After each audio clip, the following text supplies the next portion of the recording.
Namaste. Thank you for joining me today. Today I want to share with you what I learned about energy. So topic today is energy. We will talk about what scientists know about energy and what esoteric knowledge tell us about energy. So I will be quoting a little bit today because it's not my thoughts. It's common knowledge, and sites you can find them in the YouTube and the internet, Google. It's just a common sort of explanation what we know about energy as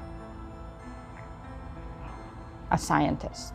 So let me just start with quoting a little bit, and then I will talk about that. So energy in physics, the capacity for doing work, it may exist in potential, kinetic, thermal, electrical, chemical, nuclear, or other various forms. There are, moreover, heat and work, etc., energy in the process of transfer from one body to another. After it has been transferred, energy is always designated according to its nature. Hence, heat transferred may become thermal energy, while work done may manifest itself in the form of mechanical energy. All forms of energy are associated with motion. For example, any given body has kinetic energy if it is in motion. It kind of explains, but kind of doesn't. So it doesn't tell us where it's coming from. All we know is that there are certain types of energy. The energy is always here. It's within some object or body, and it can be transferred from one type of energy to another. And but where it comes from, really, it doesn't say. Why is it unclear? I think only because we don't really know. That's what my thoughts of it. And here's another quote. The reason energy is so hard to define is because it's an abstract notion. There is no physical essence of energy and no such thing as pure energy. I think it is, but we just don't understand, and we don't believe, and we don't know about pure energy. But I think it is, and I will try to talk about this later on. Energy is always carried by something, usually in the form of movement. For example, heat. In a hot cup of coffee, the water molecules are racing around at a fast clip, slowing down as the cup cools.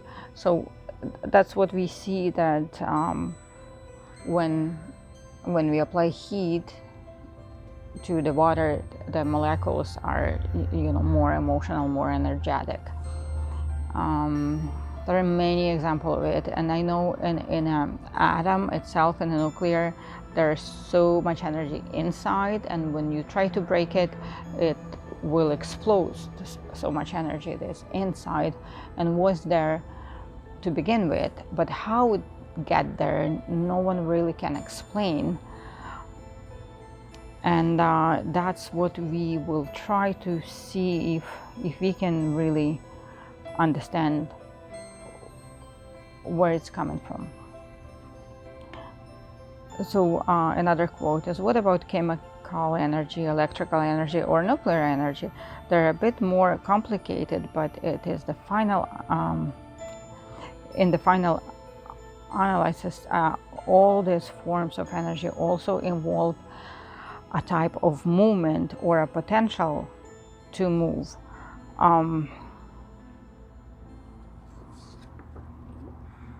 So whatever is moving the object or subject already had something already had some energy. So because, say, if I don't have energy, I probably will present like super tired or dead even I will not be able to move if I don't have energy. So regardless, I do have energy inside me to begin with. How it got to my body, I don't know. We can transform it, we can move it from A to B, but to create energy, this is something else. We can use, say, energy that in a gas form, say like in a car, we fill our car with gasoline, ignite it, and then a bunch of reactions happen, and then car starts moving. So we can see the process of energy come in something else and move objects. But again, behind this, like, in order to create one energy, we kind of have to destroy another type of energy. Like, for example, in trees, when we burn trees, it's a biological sort of source of energy, right? So we have to burn the tree, the log, in order to produce heat. And so we do understand that part. But the part we don't understand is where it's coming from originally, to begin with.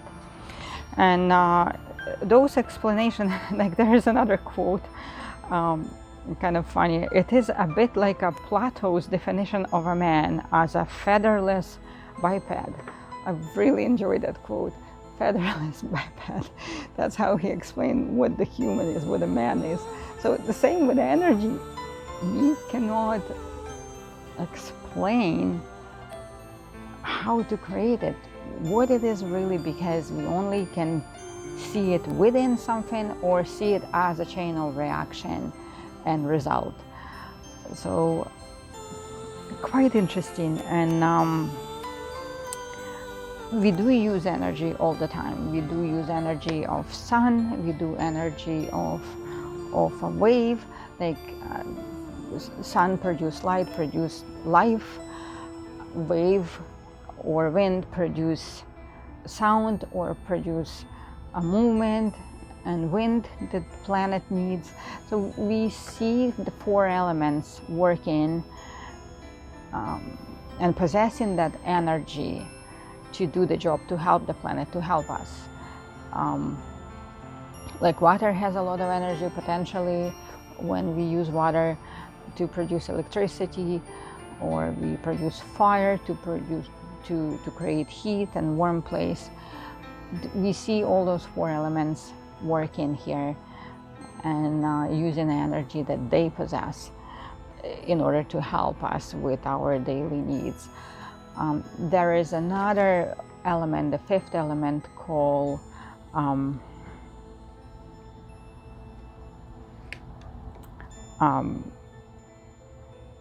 oh gosh, again, I forgot that.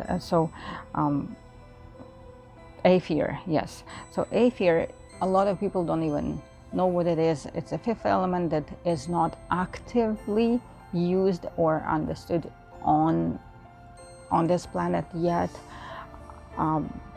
I read about it. It's really hard to understand because we cannot touch it, we cannot try it, we cannot play with it. But technically, it's like aether is what our cosmos and our space filled with. It's like a matrix that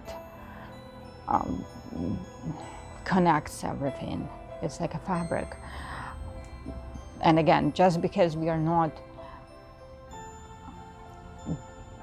in possession of the knowledge about it, it's really hard to understand. But in India and all scriptures, there is a lot of explanations of what it is and how it is to be open and discovered soon, and how it will be helpful for us to have it. But right now we are not really know what it is, and for that reason a lot of scientists, they don't even believe in its existence.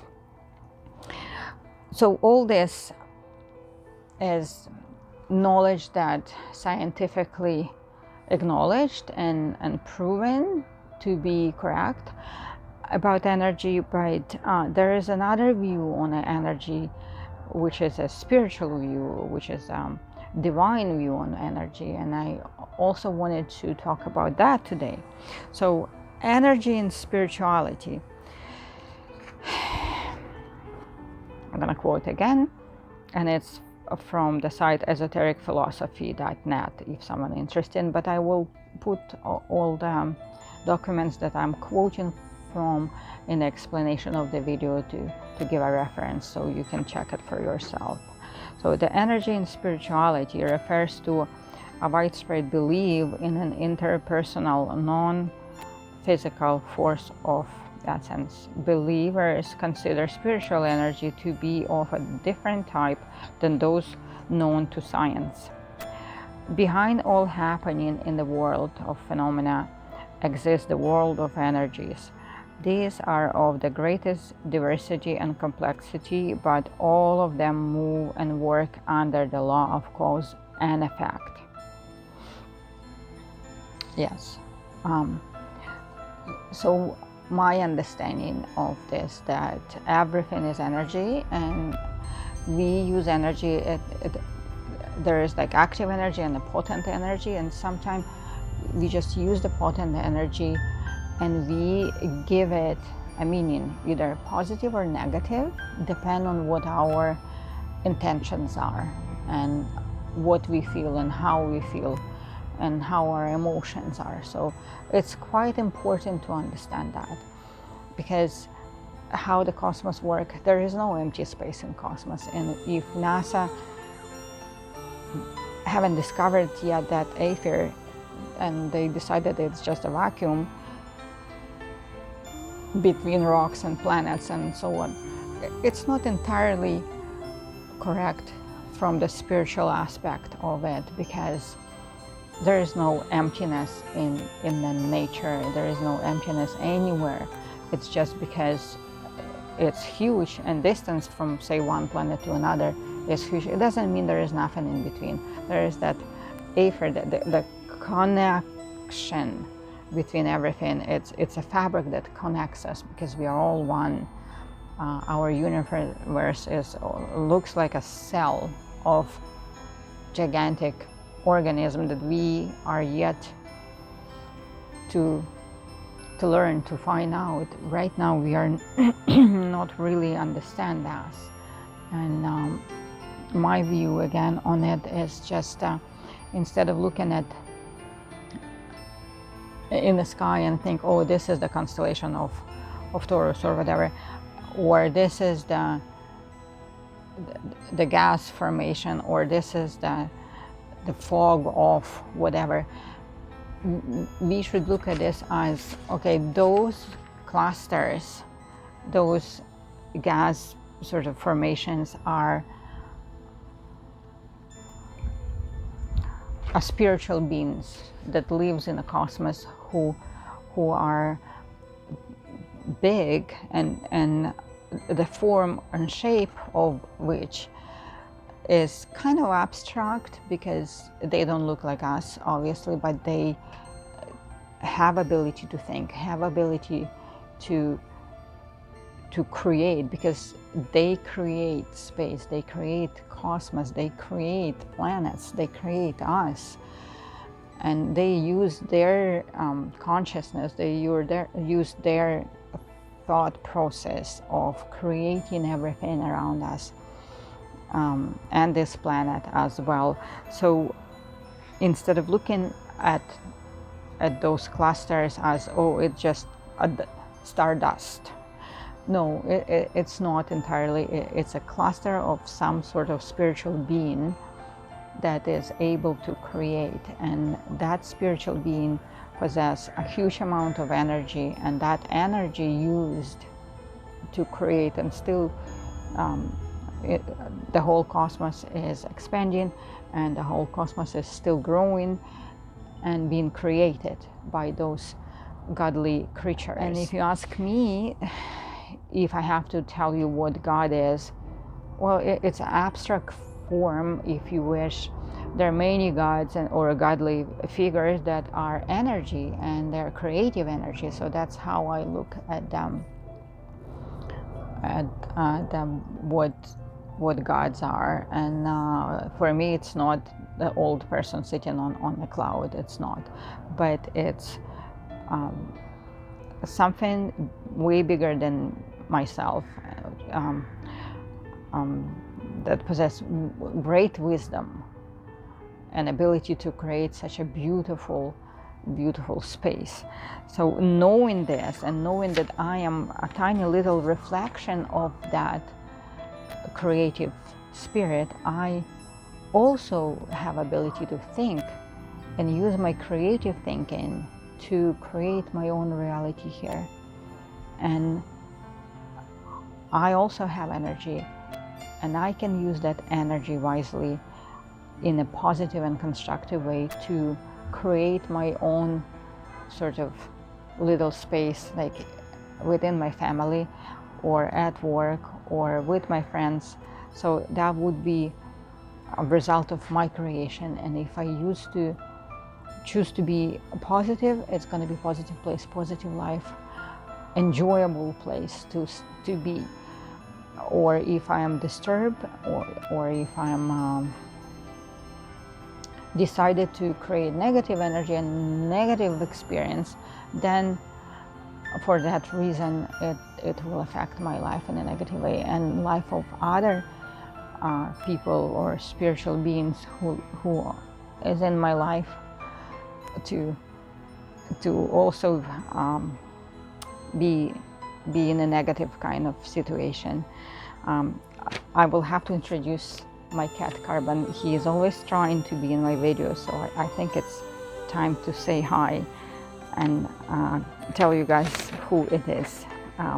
Some of my friends know him, but for those of you who doesn't know him, he always wants to be with me when I'm recording, so I'm gonna just let him stay here with me. If you can see him. So a few more quotes from the book The Destiny of Nations, and also from the site that called esotericphilosophy.net. Just wanted to sort of share what I found for you in regards of energy in a spiritual way. So here it is. To recognize the conditions, energies in his environment. It talking about the students who are learning that, the students who are in school to be spiritually advanced. So to recognize the conditioning energies in his environment, seeing them not as event or circumstances, but as energy in action. By this means, he learns to find his way behind the scene of outer happiness into the world of energy, seeking contact and qualifying for the bringing about of certain activities. He does acquire entrance into the world of meaning. Events, circumstances, happiness, and phenomena of every kind are simply symbols of what is occurring in the inner world. And it is into this world that the esoterists must enter as his perception permits. He will sequentially discover words which will call for his scientific penetration. And again, it's sort of whatever's inside you, who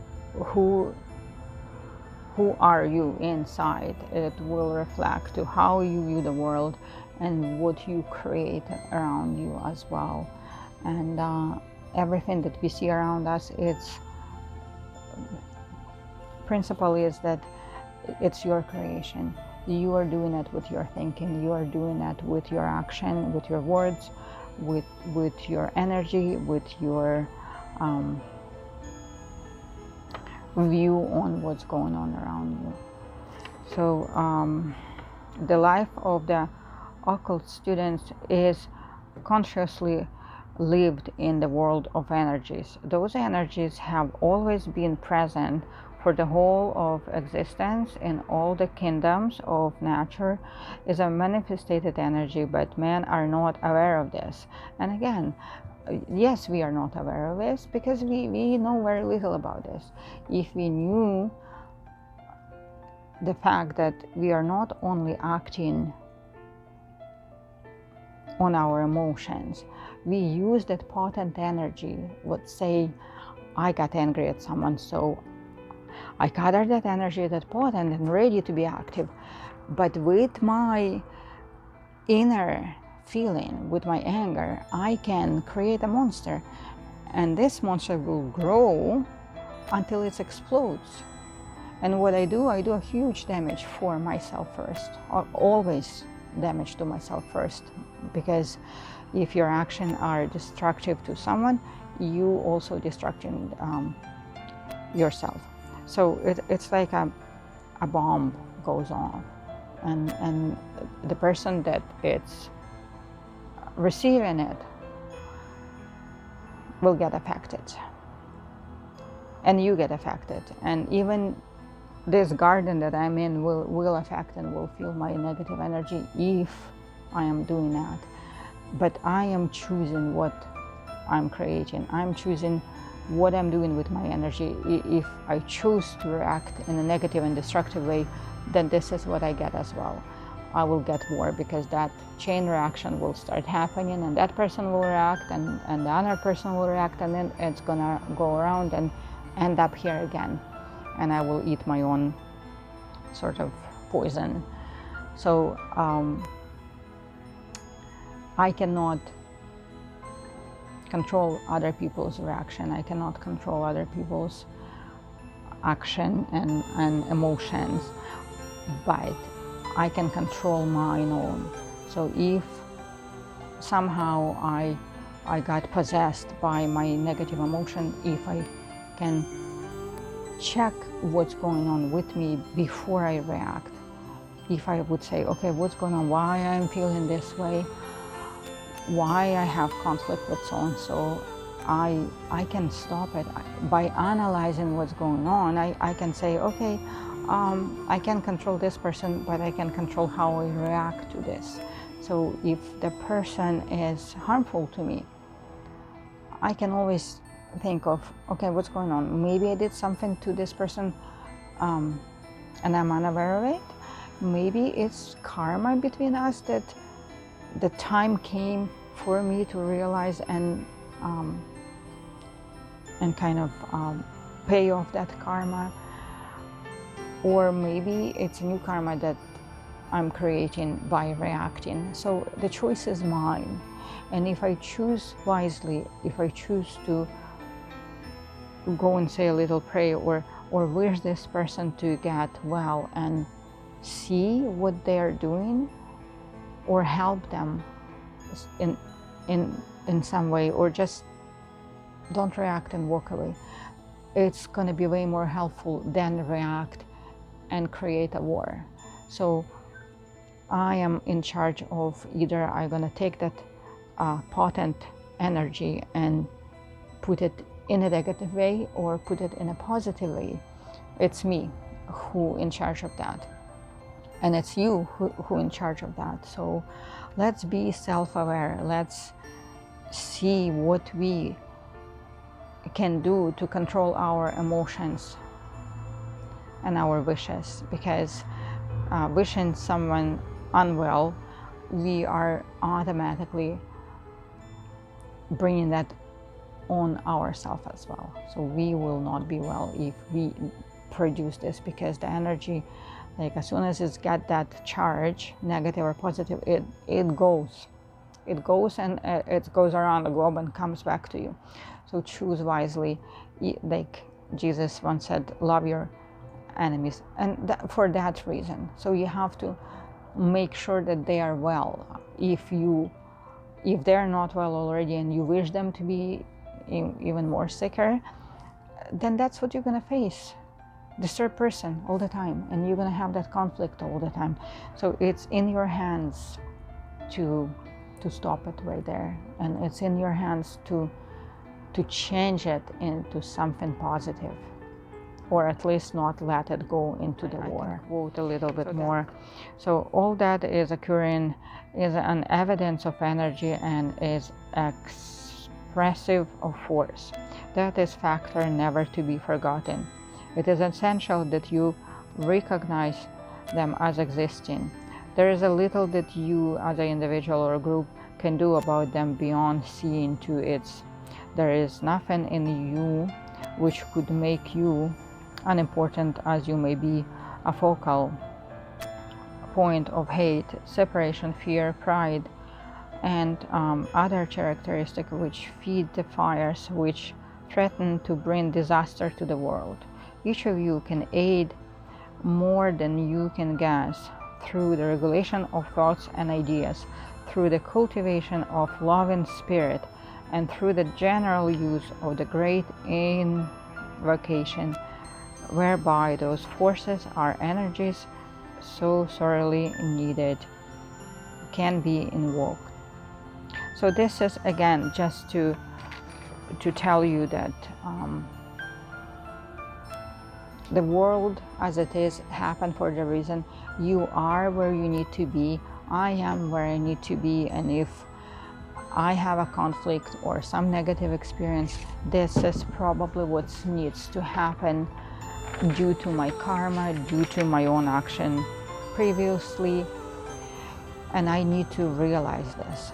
So if you are at the place that you don't like or don't appreciate, then look into your own action. Look into, okay, this person's view of me in such a way, why? Maybe I did it before and it's coming as a result of our previous experience. So I can change it. I can end it. My action, my way of reacting, and my way of using that energy that is there for us, everywhere. We don't know how it was created, and I still learning about that. I have no answer, but I believe that it's probably beyond us here. We cannot create it, but it's because we don't have that capacity or that wisdom to do that. However, someone up there who does possess all those create that energy, and we have it as a potential food, as a potential remedies or potential poison. And it's me who decide how I'm gonna use that, what I'm gonna charge it with as my tool to create my own environment. And the more we will understand this, the more we will succeed in creating better place. I still believe that we can change what we have here by being self-aware, by understanding other people's reaction, by seeing that person reacts certain way because they either ill or unaware or uneducated in some way, or it's just karma that need to be resolved. So knowing this, we can do better job, and I am sharing this with you, hoping that you will try to do that as I do, and change our environment to a much better, much positive, much spiritual place to be. And by practicing that self-awareness, by practicing those positive and creative thoughts, by cleaning your head from negativity, judgment, or envy, or what other negative sort of thoughts or feelings may be there, just take them one by one and get rid of them in your head, and refill that space with something positive and creative. It's easy to do. It takes time, it takes training, because you need to always be self-aware with what's going on in your head, but it's doable. We all can do it, and then before you know it, people will love your company, people will love you, and your home will be a peaceful place, your workplace will be a peaceful place, and so on, and the whole planet will be a peaceful planet with no war, no killing, no hate, no envy. So thank you so much for watching. I do appreciate your time. If you do like my video, put your likes on, share it with your friends, write down a comment, write me a question. I will be more than happy to answer it in my next video. Thank you again. I love you all. I cherish you all, and thank you for stepping into my life. Have a wonderful day. Namaste.